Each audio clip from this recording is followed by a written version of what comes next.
একদিন সুলাইমান আলাইহিস সালাম জঙ্গল দিয়ে যাওয়ার সময় একটি পেঁচা তাকে সালাম দিল। সালামের উত্তর দিয়ে তিনি পেঁচাকে জিজ্ঞাসা করলেন, তুমি সবসময় একা একা গম্ভীর হয়ে থাকো কেন?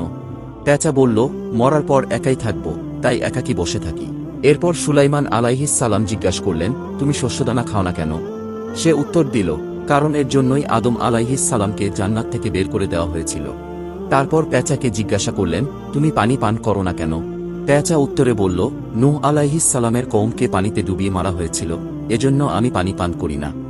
সুলাইমান আলাইহিস সালাম এরপর জিজ্ঞাসা করলেন, তুমি লোকালয়ে না থেকে কেন ঝোপঝাড়ে থাকো? পেঁচা বলল, এখান থেকে আমি বলতে থাকি কোথায় তারা যারা একদিন এখানে ছিল। তারপর পেঁচাকে জিজ্ঞাসা করলেন, তুমি দিনে বের না হয়ে রাতে বের হও কেন? পেঁচা বলল, দিনের বেলা মানুষ জুলুম নির্যাতন করে, তাই রাতে বের হই। সুলাইমান আলাইহিস সালাম বললেন, তুমি যখন ডাকাডাকি করো তখন কি বলো? পেঁচা উত্তরে বলল, আমি তখন বলি, হে মানুষ, আখেরাতের জন্য তৈরি হও।